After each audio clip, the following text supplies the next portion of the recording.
Selected from a prominent private American collection, these objects superbly epitomize all the characteristics that have brought Louis Comfort Tiffany such incredible fame. Tiffany was born in 1848 with, as he liked to say, a gold spoon in his mouth. His father was Charles Tiffany, one of the co-founders and later the principal owner of Tiffany & Company, the world-famous silver and jewelry firm. As the first son, it was fully expected that Louis would eventually follow his father into the business. Instead, in 1866, he moved to New York City and studied painting with the intention of becoming a professional artist. He was praised as a superior colorist, but by the end of the decade, Tiffany's talent was being questioned, and seeing that he was never going to achieve fame as an artist, Louis decided to enter the field of interior decorating. A radical and risky move, but he sincerely believed he was the best candidate to be America's preeminent tastemaker. Despite general acclaim for the company's work, Tiffany still felt he wasn't influencing a wide enough audience. So he decided it was time for another career change and chose to enter the rapidly growing stained glass window business and established the Tiffany Glass Company in 1885, which became the Tiffany Glass and Decorating Company in 1892, and finally Tiffany Studios in 1902. Tiffany's leaded glass lamps, which first appeared in the early 1900s, were a natural offshoot of his stained glass windows, and we have several outstanding examples in the upcoming auction. Louis Tiffany was very familiar with the Japanese decorative arts, and he even collected a large number of these objects for his personal collection.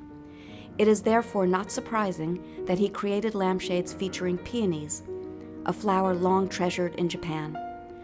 Tiffany Studios first introduced the model prior to 1906 and continued making it into the early 1920s, and we are offering two wonderful examples.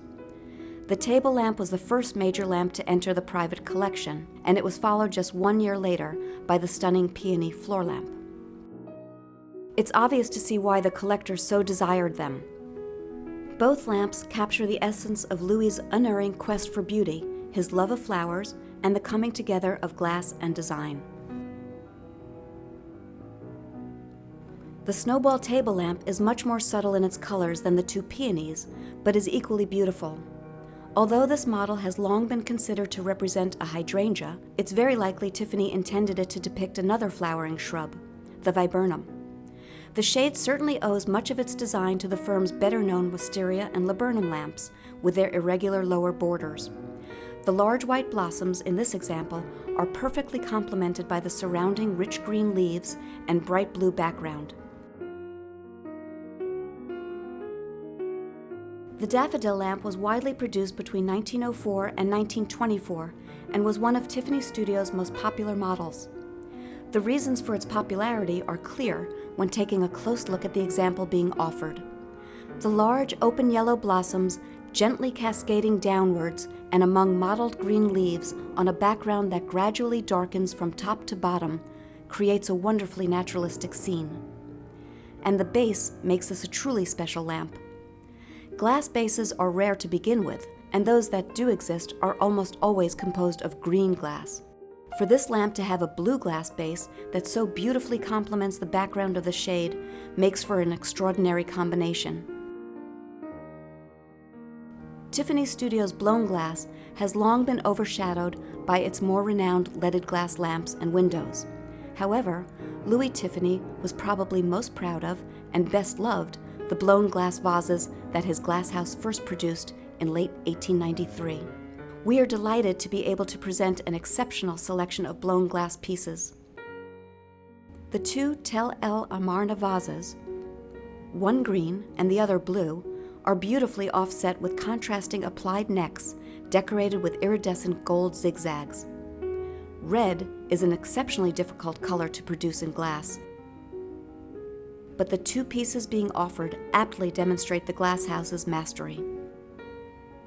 Another vase in aquamarine glass marvelously reveals the supreme skill of Tiffany's glassmakers. The ability to enclose a large, complex design within such a thick, heavy column is a sign of a master craftsman. Finally, the The two paperweight vases being offered are prime examples of the technique. The iconic Morning Glory vase, with its variegated purple blossoms among brown-streaked leaves and vines, is truly a painting in glass. And the Shasta daisy, with its graceful shape and profusion of delicate flowers, is equally artistic. I hope you've enjoyed this brief introduction to our Artistry of Tiffany auction. It would be my pleasure to further discuss this phenomenal collection when you visit our gallery during the viewing that runs from December 12th through December 16th.